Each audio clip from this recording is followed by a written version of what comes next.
When people walk into a gym, one of the first questions they face is simple but crucial. How much weight should I use? Most assume the answer is as heavy as possible.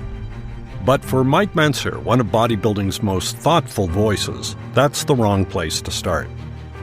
Mentzer's philosophy was built around logic, safety, and efficiency.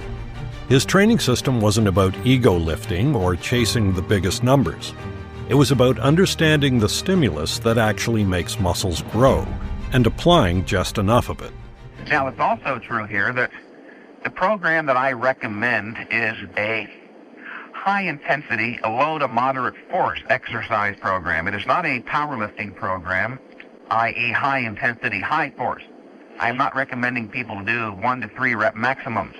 I recommend that they do 6 to 10 reps to failure. That's the foundation of his approach, high intensity but low to moderate force. Mentzer wanted people to train hard, but not recklessly. He made it clear that his goal wasn't to demonstrate strength, but to build it. If he was a power lifter, training in such a way that he's doing 1 to 3 reps, then he'd have to do a different kind of a warming up program. But this is not powerlifting. We're not looking to demonstrate strength here. We're looking to build strength and size, a different type of training. To Mentzer, bodybuilding was not a contest of raw numbers. It was a scientific process. Stimulate the muscle, let it recover, and let it grow. And that process, he argued, didn't require massive weights. It required maximum effort with intelligent loading. Mentzer explained that if you are performing your sets in strict form with a weight that allows for about 6 to 10 repetitions before failure, you're probably in the right range. That load is heavy enough to stimulate growth, but not so heavy that it risks injury or breakdown of technique. If an individual is performing his sets with a weight that allows 6 to 10 reps in reasonably strict fashion, it's not very likely he's going to hurt himself. The first several reps, in other words, serve as a further warm-up. That's a key point. Those first few reps aren't wasted. They prepare the muscle for the final intense moments that matter most. Mentzer viewed the last rep, the one when you're straining with everything you have, as something almost magical. It's that last rep, when you're trying as hard as you can and you're barely able to make it. The rep that requires 100% intensity of effort. That rep is very special. There is something that goes on physiologically during that last rep when you're trying as hard as you can. There is something that goes on physiologically that is responsible for flipping on the growth machinery inside the muscle cell. This is the heart of his system. The right weight is whatever gets you to that last brutally hard rep in good form. Whether that happens at 6 reps, 10, or 15 doesn't matter as much as people think. Whether it's 6 reps or 10 reps or 15 or perhaps even 20. I don't know much. I don't pretend to have given much thought to the subject of rep range. I'm not sure that anybody has given it sufficient thought to make a real strong pronouncement about it. My advice is choose a weight that allows you to perform approximately 6 to 10 reps in reasonably strict fashion. Adjusting the weight, learning from experience. Beginners often misjudge their working weight. They might pick up a weight they think will bring failure at 10 reps, only to find that they can do 20. Mentzer understood this. His answer wasn't to stop mid-set or start over, but to learn and adjust next time. Let's say in a given workout, however, you're doing curls, and by the 8th rep, you clearly recognize you're not going to fail at 9 or 10. You're going to fail at 13 or 14. That's okay. Don't stop at reload at number 8. Go to failure at 13 or 14 or even 15. He adds that over time, with experience, you'll dial in the right load. After a workout or two, you'll have a good sense of how much weight brings you to failure in that 6 to 10 rep zone. It's a process of calibration, not perfection on day one. When they start this, they may have a little difficulty at first, but after the first workout or two, they should be able to arrive at a weight that will get them approximately 6 to 10. And again, 6 to 10 is a suggested guideline.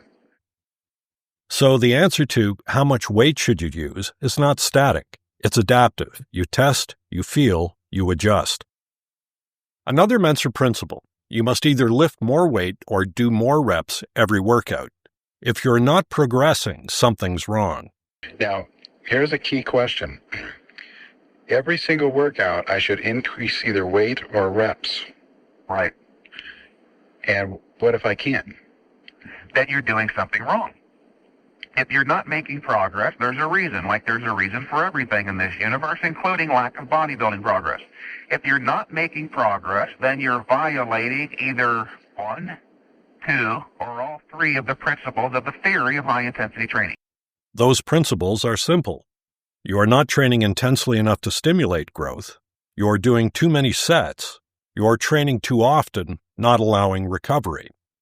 Mentzer believed that the body can adapt if it's given both a strong enough stimulus and enough rest afterward.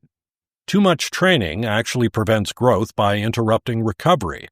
His analogy was striking. You wouldn't want your anesthesiologist to give you even a little bit more anesthesia than is required, would you? The point, excess doesn't mean progress. It means interference.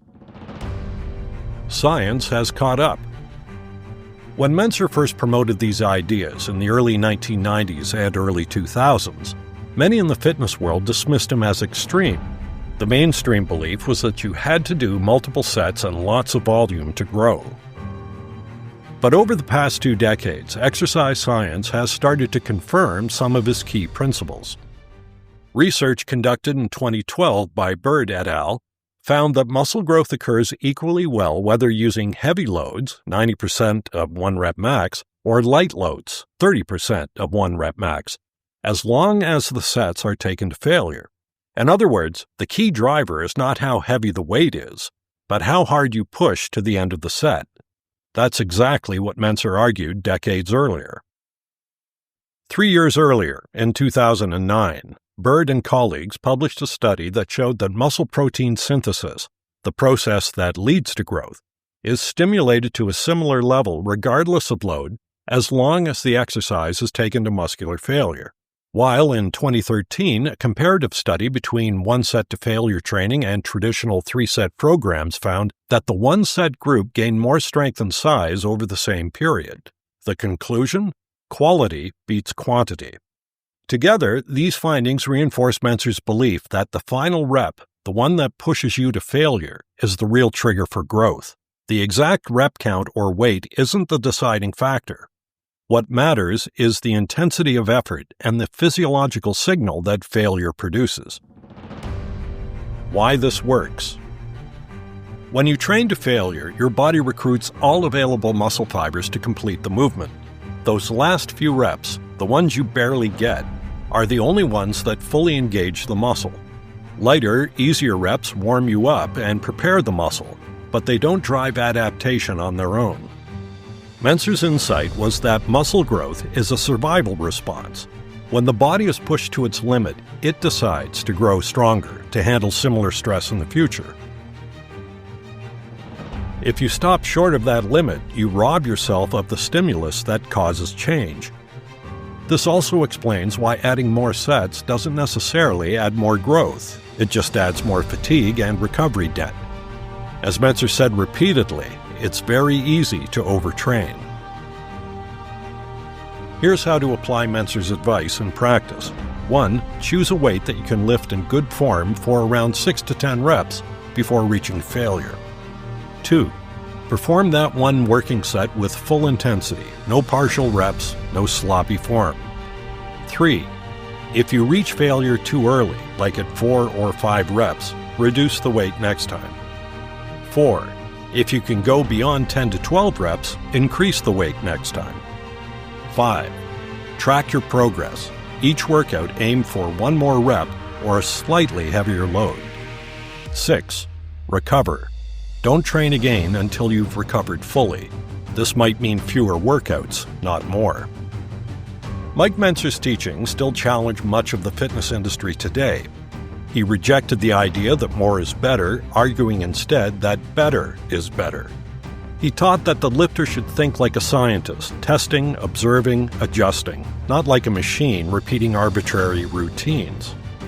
When you understand that, the question, how much weight should you use, becomes simple. Use the weight that lets you reach that final rep, the one that truly demands everything you've got without losing control or form. That's the rep that builds the body. That's the one that changes you.